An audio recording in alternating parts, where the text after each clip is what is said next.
Student, आज topology का ये 17th लेक्चर है। तो आज इस लेक्चर में हम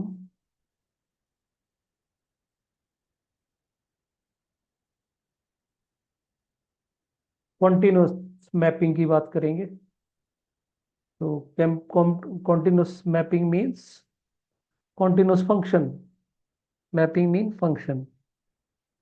तो ये तो हमने छोटी क्लासेस में पढ़ी रखा होता है, ग्रेजुएशन लेवल पे, +2 लेवल पे हमने ये करा होता है कि what this mean by continuous function.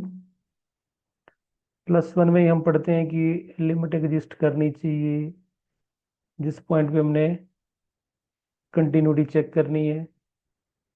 और जब लिमिट एग्जिस्ट करती है तो थोड़ा सा बात करते हैं कि हमने अगर किसका माइक ऑन है, भाई माइक ऑफ करो।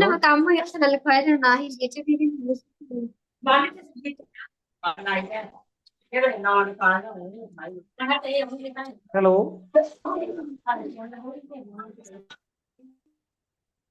किसका माइक ऑन है? प्रियंका।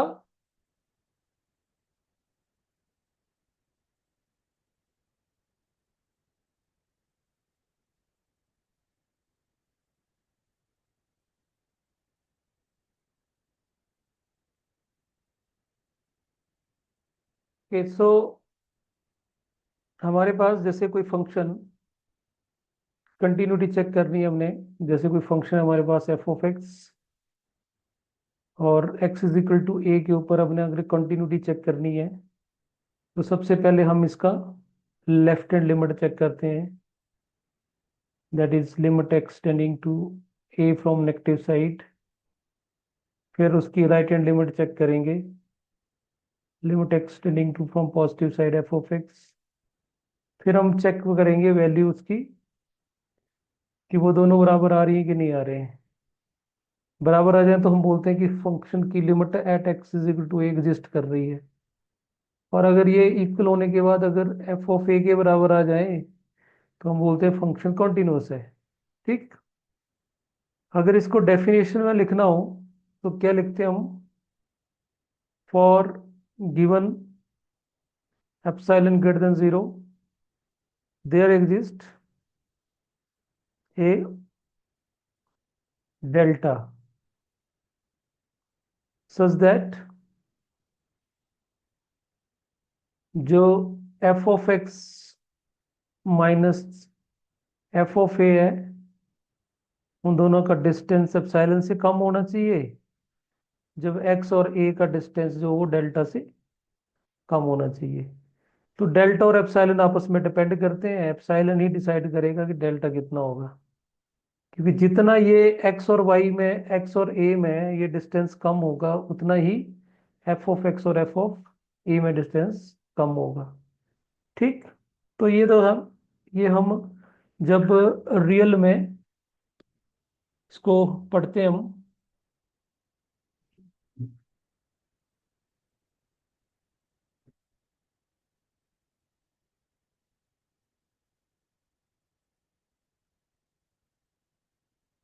लेकिन in the case of metric space, metric space में,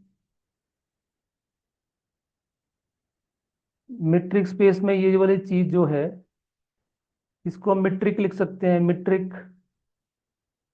अब वो डेफिनेटली अगर कोई function x to y move कर रहा है तो इसको हम मीट्रिक में लिखेंगे f(x), f(a) less than epsilon. और यहाँ पे मीट्रिक लगेगा y वाला। ठीक। और इसको क्या लिखेंगे? इसको लिखेंगे मीट्रिक x, a का लेस देन डेल्टा। ठीक। और इसका मीट्रिक आएगा x वाला। तो इतना ही फर्क है, बाकी कोई ज्यादा इसमें फर्क नहीं है। तो चलो पहले डेफिनेशन देखते हैं। डेफिनेशन क्या बोलती है? Let x and y we metric spaces with metric D1 and metric D2। इसका मतलब x का मीट्रिक d1 है और y का मीट्रिक d2 है। ठीक। And let f be a mapping of x into Y, और f की मैपिंग जो है वो x टू y है। And f is said to be continuous at point x naught, जहां पे हमने a लिया है तो यहाँ पे ये x नॉट की बात कर रहा है। इन x if either of the following condition is satisfied, दो डेफिनेशन दी है इसकी, या तो ये वाले लिख लो, तो यहाँ पे ये तो डिस्कस कर ही लिया। For each epsilon there exist delta greater than 0 such that x और x नॉट के बीच में जो डिस्टेंस है वो डेल्टा से कम होना चाहिए। तो डेफिनेटली ये x और y, x और x नॉट किसके पॉइंट है, एक्स भी और एक्स नॉट जो होंगे दोनों एक्स के होंगे, तो मीट्रिक किसका लगेगा, एक्स का लगेगा। और that implies distance between F of x comma F of X not is less than epsilon. तो यहाँ पे ये एफ ऑफ एक्स किसका पॉइंट, किसको बिलोंग करेगा, कोड मेन को। एफ ऑफ एक्स नॉट किसको करेगा, कोड मेन को, मतलब वाई को, तो वाई का मीट्रिक लगेगा, तो यहाँ पे D2 आ गया। ठीक। अगर हम इसकी बात करें D x comma x not minus less than delta, इसको, ये किसकी डेफिनेशन है, अगर डेफिनेशन देखे जाए तो ये ओपन स्फीयर की डेफिनेशन है जिसका सेंटर 0 है, एक्स नॉट है। तो इसमें वो पॉइंट आएंगे जिनका डिस्टेंस एक्स नॉट से डिस्टेंस जो लेस देन डेल्टा हो, ये डेफिनेशन होती है। तो इट मीन दैट है वही, लिखने का तरीका चेंज है। और जो अपना दूसरा वाला ये है वाला D two F of X naught, इसको कैसे लिखेंगे, इसको लिखेंगे एक स्फीयर है जिसका रेडियस एप्सिलॉन है, क्योंकि जैसे लेस देन एप्सिलॉन है, और सेंटर होगा एक्स नॉट। इसमें वो पॉइंट आएंगे बाई के एफ ऑफ एक्स करके, जिनका जो डिस्टेंस है इन दोनों के बीच में वो लेस देन एप्सिलॉन होगा। तो आई होप ये दोनों ही डेफिनेशंस कहीं ना कहीं सेम है। तो सेकंड में क्या लिखा हुआ है, there exist a open sphere. ठीक। तो इसका मतलब समझ आ गया आपको, centre at X naught and there exist a open sphere. ठीक। तो ये वाला पार्ट हो गया ओपन स्फीयर वाला ये, और ये इसकी डेफिनेशन हो गई, सच दैट एफ ऑफ, जो ऑब्वियस है ये जो ओपन स्फीयर है ये किसके अंदर होगा, ई एक्स के अंदर होगा। अब यहाँ पे थोड़ा इसको वेन डायग्राम से करते हैं। ये अपना एक्स है और ये अपना वाई है। ठीक। This X and this is Y. तो यहाँ पे एक्स के अंदर एक पॉइंट है एक्स नॉट, इसके ऊपर हमने एक ओपन स्फीयर बनाया जिसका रेडियस है डेल्टा। ठीक। इसका नाम हुआ S of X naught and radius delta. अब ऑब्वियस है इन दोनों के बीच में फंक्शन है, तो जैसा यहाँ पे इस पॉइंट के लिए कोई ना कोई यहाँ पॉइंट मिलेगा, तो यहाँ पे एक्स नॉट है तो यहाँ पे क्या मिलेगा, एफ ऑफ एक्स नॉट, और यहाँ पे एक ओपन स्फीयर बनेगा जिसका रेडियस कितना है, जिसका रेडियस है एप्सिलॉन। ठीक। और इसको लिखेंगे कैसे, इसको लिखेंगे एस ऑफ एक्स नॉट और रेडियस एप्सिलॉन। तो ये बोलता है कि इस ओपन स्फीयर का जो इमेज होगा वो इसके अंदर होना चाहिए, ये होना ही चाहिए, अदरवाइज ये फंक्शन नहीं होगा। क्योंकि अगर एक्स नॉट है तो यहाँ पे एफ ऑफ एक्स नॉट है, यहाँ पे अगर हम x लेंगे तो इधर एफ ऑफ एक्स आएगा, इधर z लेंगे तो यहाँ पे एफ ऑफ एक्स जेड आएगा। तो यहाँ पे अगर ओपन स्फीयर ले रहे हैं तो इधर क्या आएगा, F of that open sphere, मतलब ये वाला ओपन स्फीयर इसके अंदर होना चाहिए। तो यही लिखा हुआ है देखो, F of this open sphere is subset of this open sphere, ये जो ओपन स्फीयर है इसके अंदर होगा ये। ठीक, ये वाला जो ओपन स्फीयर है वो इसके अंदर होना चाहिए, एट द मोस्ट इक्वल हो सकता है। ठीक, तो कंटिन्यूटी की डेफिनेशन मुझे लगता है आपको समझ आ गई है कि अगर हमारे पास, हमने इसकी कंटिन्यूटी एक्स नॉट पे चेक करनी है, तो हमारे पास दो ओपन स्फीयर एग्जिस्ट करेंगे, एक एक्स नॉट के ऊपर और एक एफ ऑफ एक्स नॉट के अंदर। और इमेज ऑफ इस वाले का, image of F S of X not with radius delta should be subset of या contain in open sphere centre at F of X not with radius epsilon. ठीक है, तो ये डेफिनेशन होगी कंटिन्यूटी की। बाकी इसमें हमने रियल से भी चेक कर लिया, रियल में कैसा होता है, तो सेम लाइन पे मेट्रिक में भी ये चीज होती है।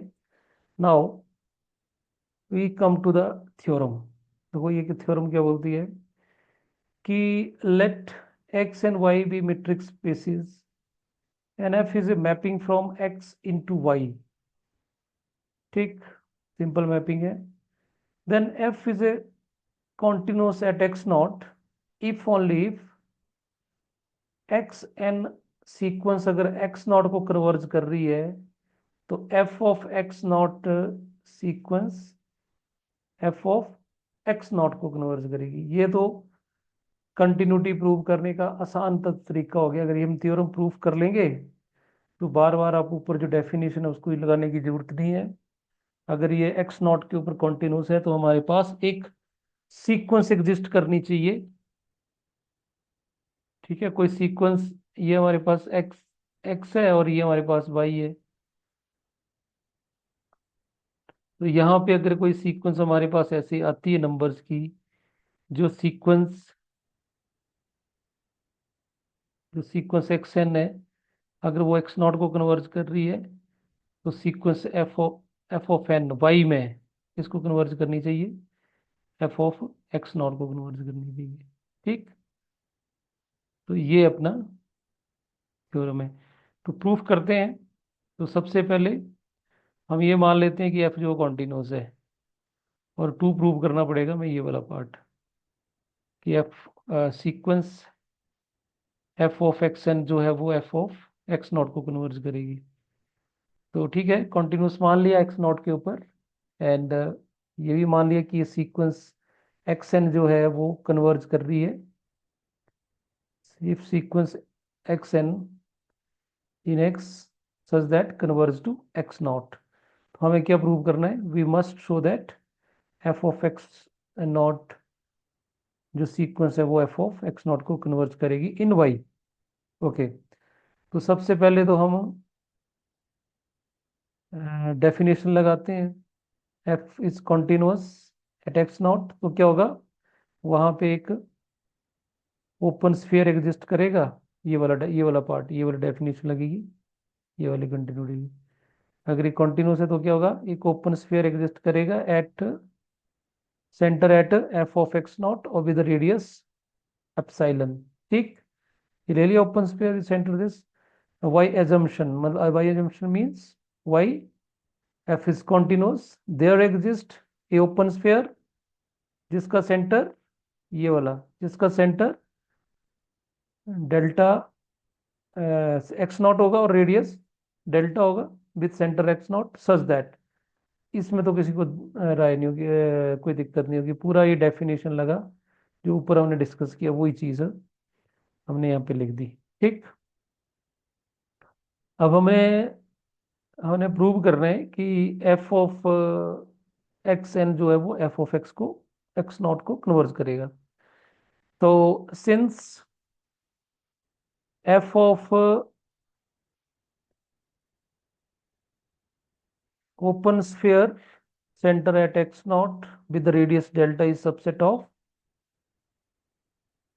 open sphere center at f of x naught with the radius epsilon. So for all fn from some point lie in the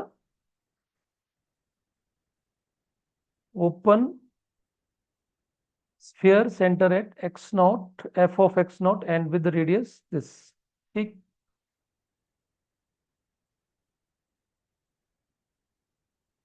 तो इसका बोलने का मतलब है कि हमारे ये वाला जो ओपन स्फीयर है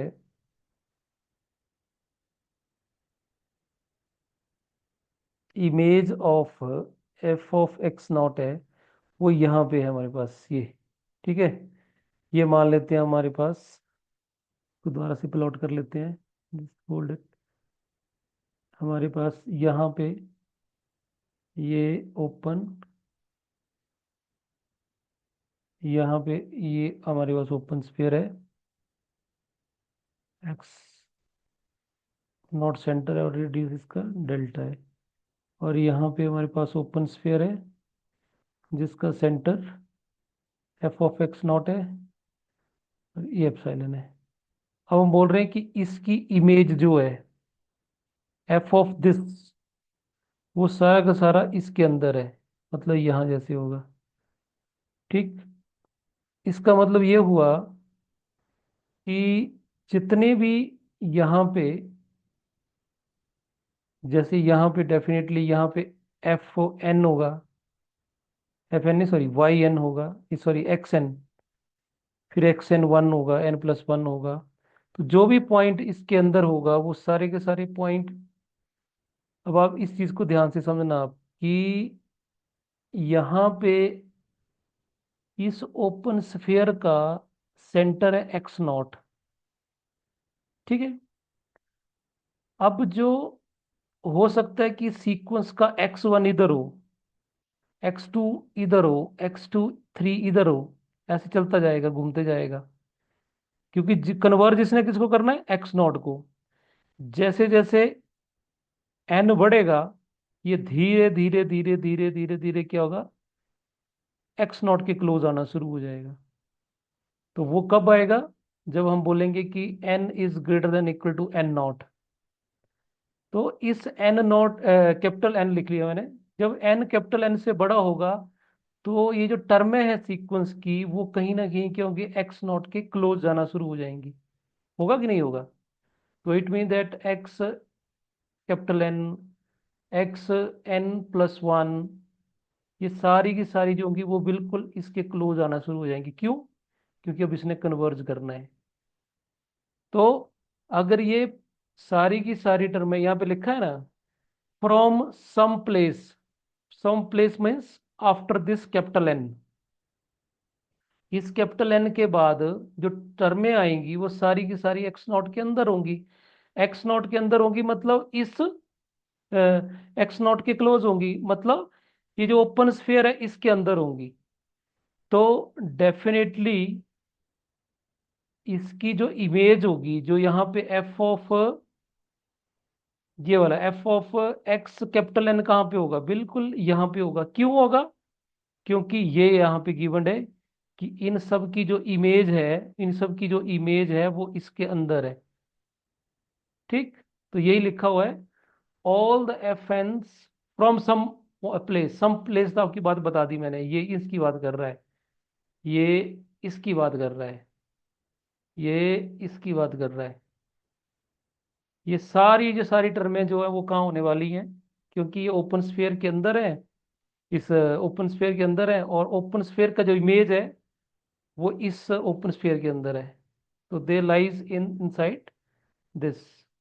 तो इसका मतलब क्या हुआ, इस सेंटर का, इस सेंटर का, इस ओपन स्फीयर का सेंटर क्या है, एक्स नॉट है, एफ ऑफ एक्स नॉट है। और हम बोल रहे हैं कि यहाँ पे एफ ऑफ ये वाला, ये वाला, ये वाला, वे इसके अंदर होगा। तो इसका मतलब वो भी क्या होगा, इसके क्लोज जाना शुरू कर देगा। इससे क्या प्रूव हो गया, इससे प्रूव ये हो गया कि जितने भी पॉइंट्स हैं ये, दे आर कन्वर्जिंग टू या very near to F of X naught. इसका मतलब क्या हुआ, जो सीक्वेंस एफ एन है वो किसको कन्वर्ज कर गई, एफ ऑफ एक्स नॉट को। यही लिखा हुआ है। स्टूडेंट्स बताइए, ये समझ लगा आपको पॉइंट की नहीं आया समझ?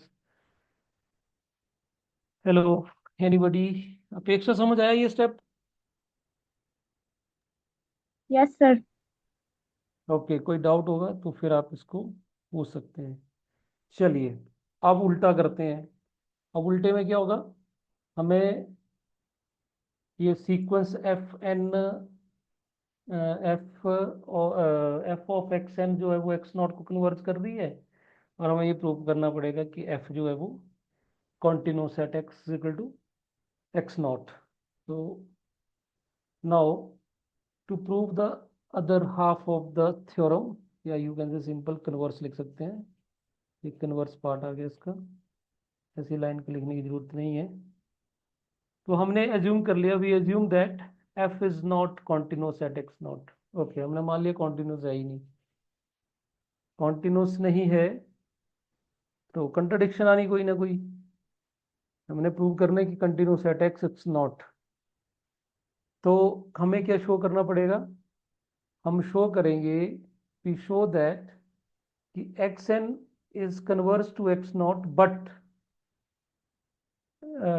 डज नॉट इम्प्लाइज, ठीक है, हम ये शो कर देंगे कि एफ ऑफ एक्स एन तो एक्स नॉट को कन्वर्ज कर रहा है, but F of X N is not converge to F of X naught, ये शो करेंगे हम। तो भाई हमने जो एजम्पशन मारी है, क्या एजम्पशन लगाई है यहाँ पे कि एफ कॉन्टिन्यूस नहीं है एक्स नॉट के ऊपर, तो लिखा by this assumption there exist a open sphere. ये क्लियर हो गया, एक्स नॉट के ऊपर ओपन स्फीयर एग्जिस्ट करेगा, किसके ऊपर, एफ ऑफ एक्स नॉट पे। और एक ओपन स्फीयर किस पे एग्जिस्ट करेगा, एक्स नॉट के ऊपर, with the property that image under F of each open sphere center at x naught is not contain it, not contain in it means ये बोल रहा है, इसका इस लाइन का मतलब हुआ कि image, image of F of x delta X not is not subset of, is not subset of as open sphere center at f of x naught with radius epsilon, ये बोल रहा है, ठीक। तो यहाँ पे डेल्टा की जगह हमने यहाँ पे क्या ले लिया, देखो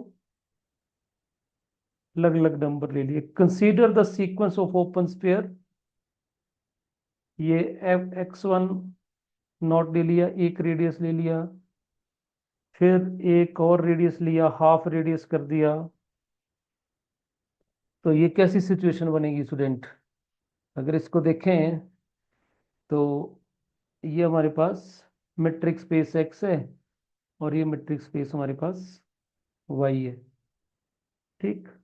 तो यहाँ पे हमने एक्स नॉट यहाँ पे है, ठीक। और इसके ऊपर हमने एक ओपन स्फीयर बना लिया जिसका रेडियस कितना है, 1 है, ठीक। फिर एक और बनाया जिसका रेडियस हाफ है, फिर जिसका रेडियस 1/2 है, 1/4 है। तो व्हाट वी डूइंग, वी हम धीरे धीरे उसका सेंटर सेम रख रहे हैं और साथ में रेडियस छोटा करता जा रहे हैं। तो ऐसे करते करते what we do we take sphere, open sphere, centre same और radius 1/n and so on so. तो ये प्रोसेस तो चलता जाएगा। From form a sequence S N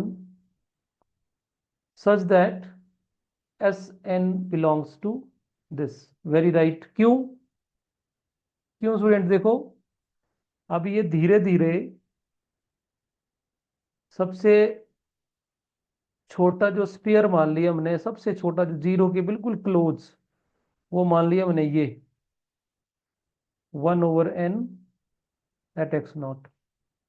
अब ऑब्वियस है एन जब इन्फिनिटी को टेंड करेगा तो ये और छोटा हो जाएगा, बिल्कुल क्लोज। अब ये क्लेम कर रहा है कि इस सर्कल के अंदर, इस ओपन स्फीयर के अंदर इसको होना चाहिए, एक्स एन को होना चाहिए कि नहीं होना चाहिए? होना ही चाहिए। क्यों?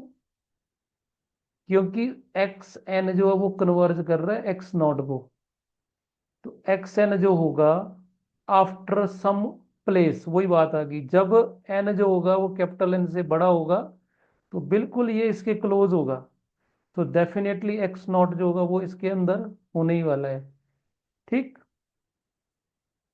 ये स्टेप क्लियर हो गया। So form a sequence X N such that X N belongs to this one, and F of X naught जो है is not belongs to this because of this. ये इसके कारण, क्योंकि ये आपका पॉइंट देखो, यहां से हम लिख रहे हैं कि जो एक्स एन है वो किसके अंदर है? 1/n एक्स नॉट के अंदर है। ठीक, और हम हमें ये पता है कि ये वाला जो है ओपन स्फीयर, ये इसका सबसेट नहीं है। किसका? इसका। इसका मतलब ये वाला जो है, इस पॉइंट की जो इमेज होगी, जो इमेज, क्योंकि देखो एफ भी लगा है इसके ऊपर, तो ये इमेज के साथ F of this this not belong to this, तो एफ इधर भी लगेगा। इसका मतलब image of F X N not belongs to open sphere centre at F of X not with radius epsilon. ठीक, तो इससे क्या हो गया? सो इसका मतलब तो ये हो गया कि it is clear that X N तो कन्वर्ज कर रहा है एक्स नॉट को, and F of X naught does not converge to F of X naught. यही मतलब हो गया। अगर कन्वर्ज करता तो ये डेफिनेटली इसके अंदर होना चाहिए था। तो हेंस जो गिवन हो गया वही गलत हो गया। गिवन क्या था हमारा? कि F of X N sequence X N X naught को कन्वर्ज कर रही है, और एफ ऑफ एक्स एन जो है वो एफ ऑफ एक्स नॉट को कन्वर्ज कर रहा है। तो इससे तो ये क्लियर हो गया कि ये इसको ही कन्वर्ज नहीं कर रहा है। तो हेंस कंट्राडिक्शन। तो कंट्राडिक्शन होगी तो फिर क्या होगा? फिर यही होगा कि ये फंक्शन जो है वो हमने जो माना ये कॉन्टिन्यूस नहीं है, विच इज रॉन्ग। तो हेंस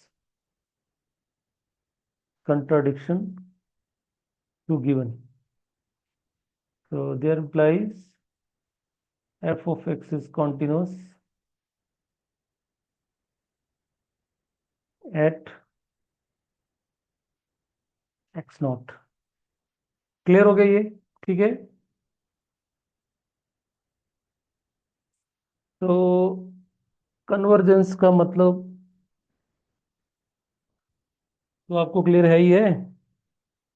तो इसको थोड़ा सा अगर दोबारा से एक्सप्लेन कर दूं अगर आपको, क्योंकि जब हम ना कन्वर्ज करता है तो अब यहाँ पे तो रियल लाइन तो है नहीं कि रियल लाइन पे ऐसे होगा जीरो को कन्वर्ज कर रहा है कोई सीक्वेंस, जैसे 1/n है, ये जीरो को कन्वर्ज कर रही है तो इधर 1 आएगा, 1/2 आएगा, 1/3 आएगा, 1 ऐसे करते करते करते जीरो को जाएगा, एक ही डायरेक्शन में आएगा।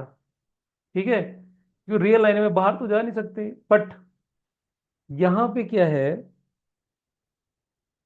यहाँ पे मेट्रिक स्पेस को रियल लाइन तो है नहीं, हर बार रियल लाइन तो होगी नहीं।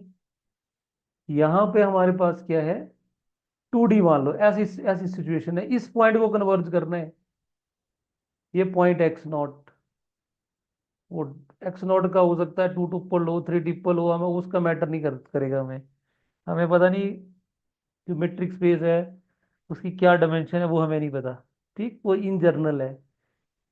ठीक, एक्स नॉट के 2 कंपोनेंट, 3 कंपोनेंट, जितने मर्जी हो, या nth कंपोनेंट हो, इसको कन्वर्ज करना है तो इसको कन्वर्ज करने के दो तरीके बड़े भारी हैं। इधर से कन्वर्ज करो, इधर से कन्वर्ज करो, इधर से कन्वर्ज करो, इधर से कन्वर्ज करो, इधर से कन्वर्ज करो। क्लियर? तो व्हाट वी डू, हम क्या करते हैं, हम इसके पास ना एक छोटा सा सर्कल बोल लो या ओपन स्फीयर बोल लो। स्फीयर इसलिए बोलते हैं, स्फीयर वर्ड 3D में स्फीयर बोलते हैं, 2D में सर्कल हो जाएगा और 1D में इंटरवल हो जाएगा। है दोनों चीजें। मेरी बात समझ गए?